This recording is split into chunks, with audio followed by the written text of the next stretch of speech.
Good afternoon student. आज हम हैगन-पॉइसले flow का डेरिवेशन करेंगे, जिसको हम बोलते हैं flow in a straight uniform circular pipe. कि फ्लूइड का फ्लो है वो यूनिफॉर्म सर्कुलर पाइप में किस तरीके का होगा और उसकी वेलोसिटी क्या होगी। मेनली यहाँ वेलोसिटी की बात की जाएगी। जब भी सिलेंडर या सर्कुलर पाइप होता है तो हम क्या करते हैं, सिलेंड्रिकल कोऑर्डिनेट सिस्टम में इक्वेशन ऑफ मोशन और इक्वेशन ऑफ कंटिन्यूटी लिखते हैं। ठीक है, यहाँ कार्टेशियन का यूज़ नहीं करेंगे। अब मैंने उसको आपको लिखवाया नहीं है, यहीं से हम उसको देखेंगे कि क्या होता है सिलेंड्रिकल पोलर कोऑर्डिनेट में इक्वेशन ऑफ मोशन और इक्वेशन ऑफ कंटिन्यूटी। सबसे पहले क्या है, इसमें जो किसी भी स्ट्रेट सर्कुलर पाइप में हम फ्लो करवाते हैं फ्लूइड का, बिना किसी बॉडी फोर्स के, कोई भी बॉडी फोर्स नहीं लगा रहे हैं, वो हमारा एक एग्जाम्पल होता है किसका, एनएस इक्वेशन का एग्जैक्ट सॉल्यूशन फाइंड आउट करने का। तो कोई बॉडी फोर्स नहीं लग रहा है यहाँ पे, तो फ्लो हो रहा है किसके कारण है, तो यहाँ P प्रेजेंट होगा, प्रेशर के कारण क्या होगा, आपका फ्लो होगा। अब नाउ z एक्सिस हमने लिया है, z एक्सिस पूरी लैंग्वेज नहीं लिख पा रही हूँ क्योंकि आपको सेंड कर दिए। z axis is taken along the axis of circular tube. Circular जो ट्यूब है उसकी एक्सिस के अलोंग हमने z एक्सिस ली है और in the direction of the fluid motion. Circular tube और वो किसकी डायरेक्शन में है, फ्लूइड की डायरेक्शन में है, in the direction of the fluid flow. z axis हमारी क्या है, फ्लूइड फ्लो की डायरेक्शन है, उसी डायरेक्शन में ली गई है। और r किसको डिनोट करता है, रेडियल डायरेक्शन को। r यहाँ पे आपका क्या कर रहा है, रेडियल डायरेक्शन को डिनोट कर रहा है। ठीक है, अब देखो कोई भी सर्कुलर ट्यूब होगी वो एक्सिस के अबाउट क्या होती है, सिमेट्रिकल होती है। आपकी इधर एक्सिस के इस साइड में जैसा पोर्शन है वैसा का वैसा वो है। ठीक है, यदि आप इसको क्या है, एक मिरर इमेज बन रही है इसकी, तो ये क्या है, इस एक्सिस के अबाउट सिमेट्रिकल है। तो जब भी कोई फिगर एक्सिस के अबाउट सिमेट्रिकल होता है तो due to axial symmetry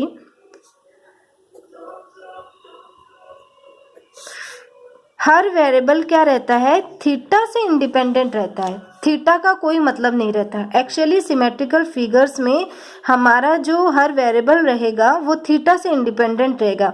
that is all variables are independent of theta. Theta से सारे के सारे क्या रहेंगे, इंडिपेंडेंट रहेंगे। ठीक है, अब देखो आपका वेलोसिटी कौन सी रहेगी, यही समझा देते हैं। आपकी वेलोसिटी कौन सी रहेगी, देखो इसमें फ्लो इस डायरेक्शन में हो रहा है, आर डायरेक्शन में, रेडियल डायरेक्शन में कोई फ्लो नहीं है, थीटा डायरेक्शन में कोई फ्लो नहीं है।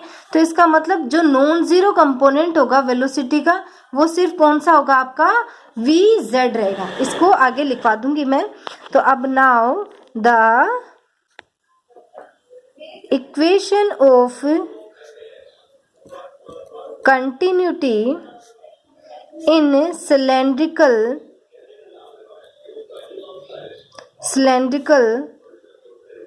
polar coordinate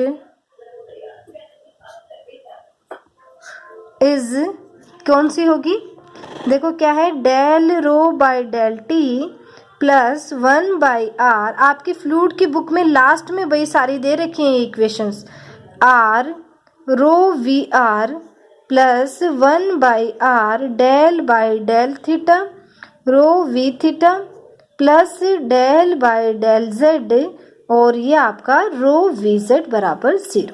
जहाँ वी आर आपका क्या है, रेडियल डायरेक्शन में वेलोसिटी है, और वी जेड क्या है, जेड एक्सिस के अलॉन्ग है, वी थीटा क्या है, थीटा डायरेक्शन में वेलोसिटी है। ठीक है, अब हम क्या कर रहे हैं, जब जो भी हमने फ्लो देखे हैं, क्या प्लेट्स के बीच में देखे हैं, चाहे सर्कुलर ट्यूब में, ये फ्लो हम कैसे कंसीडर कर रहे हैं, स्टडी कर रहे हैं।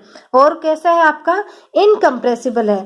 तो स्टडी इनकम्प्रेसिबल फ्लो है, तो इसमें क्या होगा, इसको बाद में कन्वर्ट कर लेंगे हम। And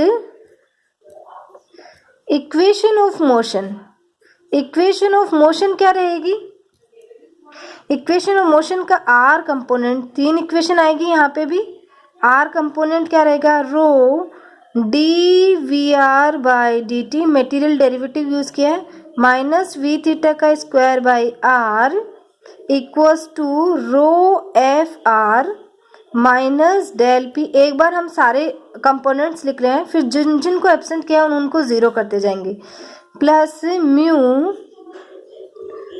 v r minus v are by are square minus 2 by are square and this is del v theta by del theta. ये आपका क्या आ गया, आर कंपोनेंट आ गया।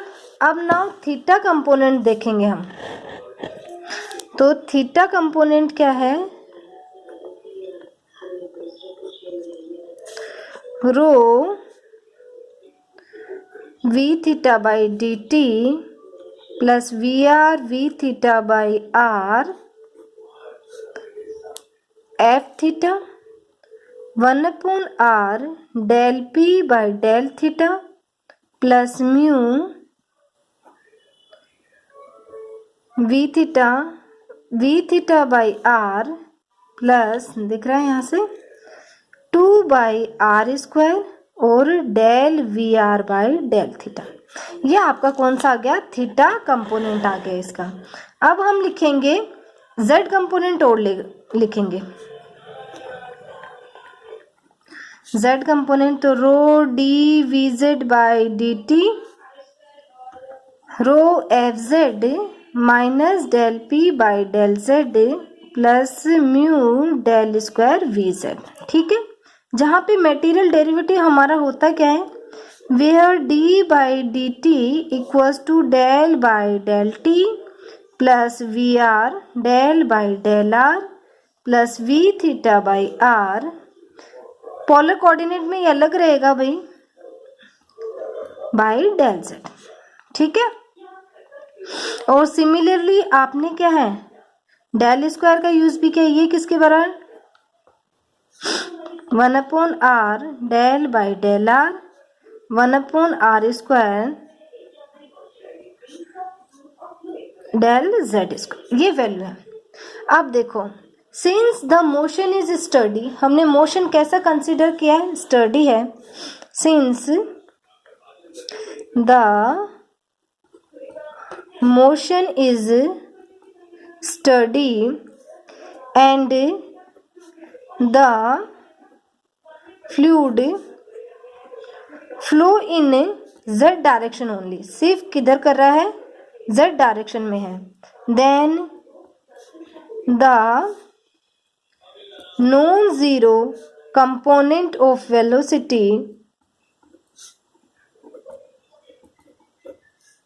वेलोसिटी इज क्या हो जाएगा, वी जेड हो जाएगा, एंड वी आर और वी थीटा आपके क्या हो जाएंगे, जीरो हो जाएंगे, and also del by del t के रेस्पेक्ट में किसी भी वेरिएबल का क्या रहेगा, डेरिवेटिव जीरो रहेगा, और ड्यू टू एक्चुअली सिमेट्री इसका भी जीरो रहेगा। सो यूजिंग दीज थीटा से इंडिपेंडेंट रहेगा। अगेन एक और चीज दे रखी है, again there is no external force, कोई भी एक्सटर्नल फोर्स नहीं है, तो एफ आर एफ थीटा और एफ जेड ये भी क्या हो गए, जीरो हो गए। तो देन यूजिंग दीज कंडीशंस, इन कंडीशंस का हम यूज करेंगे the equation of continuity reduces to. देखो आपकी इक्वेशन ऑफ कंटिन्यूटी थी क्या, यहां से देखना शुरू करो, ये हमारी इक्वेशन ऑफ कंटिन्यूटी है। ठीक है, अब यहाँ से हम देखेंगे स्टडी है तो टी के रेस्पेक्ट में डेरिवेटिव होगा वो जीरो होगा, ये जीरो हो गया। यहाँ से क्या है, वी आर जीरो है तो ये जीरो हो गया, वी थीटा जीरो है तो ये जीरो हो गया, और आपका क्या है, ये नॉन जीरो है तो सिर्फ ये कंपोनेंट बचेगा। ठीक है, तो यहाँ से हमारी इक्वेशन किस में रिड्यूस हुई, हमारे पास में आया del by del z rho V Z बराबर जीरो। इनकम्प्रेसिबल फ्लूइड लिया है तो आपकी डेंसिटी क्या रहेगी, कांस्टेंट रहेगी, जीरो नहीं रहेगी। तो इससे क्या रह जाएगा, del V Z by del Z बराबर जीरो। आ गया। नेक्स्ट यहीं से आपको मोशन की चीजें और समझाते हुए चलती हूँ, फिर बाद में करेंगे। देखो del we are by del t, ठीक है। तो यहाँ से क्या है आपका del we are by del t, तो आर रहेगा, तो आर तो जीरो है, तो जितने भी मटेरियल डेरिवेटिव को हम खोलेंगे उसमें वी आर तो प्रेजेंट रहेगा, तो ये पार्ट क्या हो गया जीरो। वी थीटा जीरो, ये जीरो दे रखा है, ये नॉन जीरो है क्योंकि प्रेशर प्रेजेंट है, ठीक है। और सारे आर के कंपोनेंट है या फिर आपका थीटा है, जेड तो कहीं नहीं आ रहा, तो ये पार्ट भी जीरो। तो ये इस इक्वेशन से हमें क्या मिला, del P by del r बराबर जीरो। एक तो ये हो गई। सेकंड आपकी कौन सी है, थीटा कंपोनेंट। थीटा कंपोनेंट और देखते हैं, फिर इनको साथ में लिख लेंगे, एक बार ये समझ लो। वी थीटा आ रहा है, ये part zero, v r v theta दोनों जीरो, ये जीरो, कोई भी फोर्स नहीं है, ये जीरो। और थीटा के रेस्पेक्ट में किसी भी वेरिएबल का डेरिवेटिव भी जीरो आ रहा है, तो ये भी जीरो। और यहाँ हर जगह आपके क्या है, थीटा और आर है, तो ये पार्ट भी जीरो। तो ये आपका क्या हो गया, आइडेंटिकली जीरो हो गया।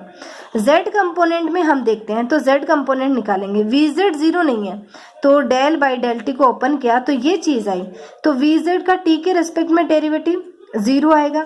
और अब यहाँ v r del we z upon del r, v r zero है तो इसको जीरो कर देगा, यहाँ वी थीटा है, वी जेड आएगा पर ये इसको जीरो कर देगा।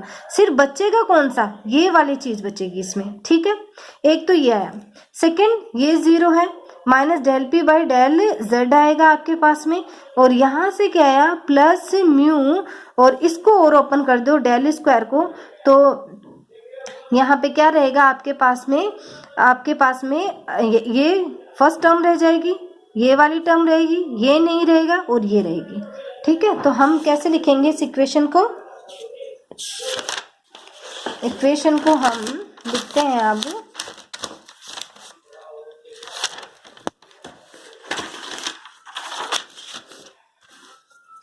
And the equation of motion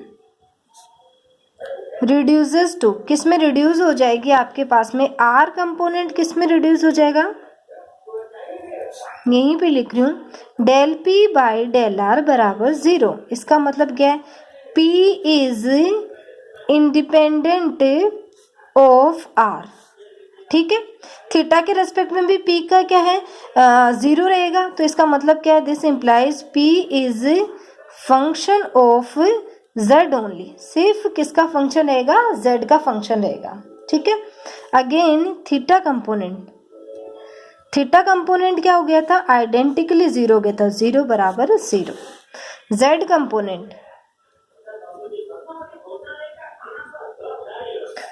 component में आपके पास में क्या आ गया, rho we Z del V Z by del Z minus del P by del Z,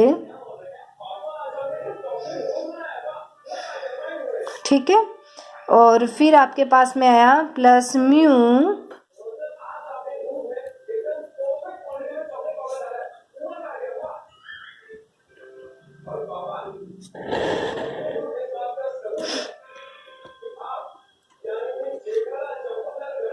ठीक है, इसमें आ गया। अब देखो ये del V Z by del z क्या, इक्वेशन ऑफ कंटिन्यूटी से ये जीरो था, तो ये पार्ट भी यहाँ पे क्या हो गया, जीरो हो गया। और इसको भी क्या कर लेंगे हम, इसको डेल बाई डेल जेड को बाहर ले लेंगे, तो अंदर क्या बचेगा, del V Z by del z, तो ये भी जीरो हो गया। तो ये किस में कन्वर्ट हो गया अपने पास में, जीरो बराबर minus del P by del Z plus mu टा V Z by del square plus 1/r del V Z by del R, ये आ गया आपके पास में। इसको हम लिख सकते हैं, तब देन ये लिखा जा सकता है, देखो mu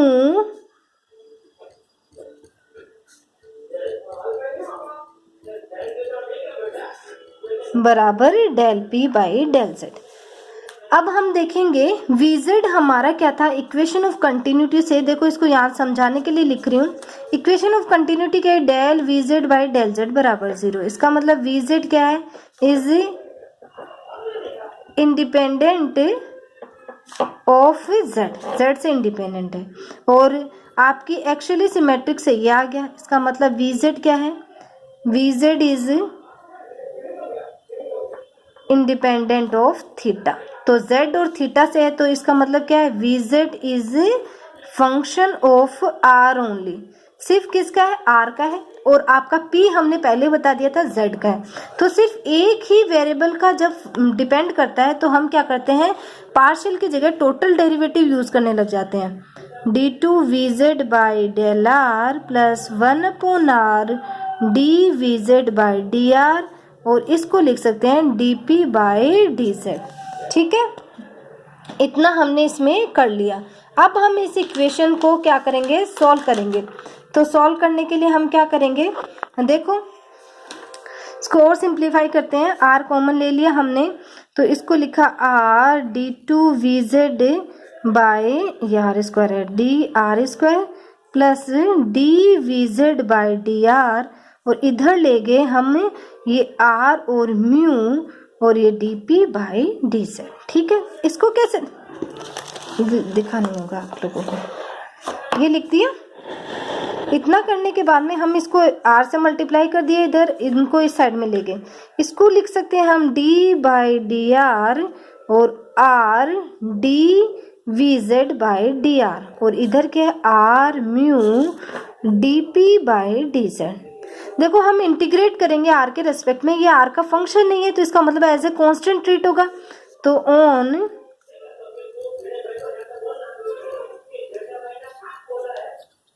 integrating with respect to r we get, हमें क्या मिलेगा, r के रेस्पेक्ट में हमने इंटीग्रेट किया तो हमें मिला r D V Z by D R, और इधर r था तो r का r स्क्वायर बाई 2 और ये mu D P by D Z plus a। दोबारा हम क्या करेंगे, इस r को उधर ले गए, r by 2 mu D P by D Z plus a by r, ये हो गया। अगेन इंटीग्रेट करेंगे, इंटीग्रेट किया, again integrating we get V Z बराबर R square by 4 mu D P by D Z plus A log R plus B.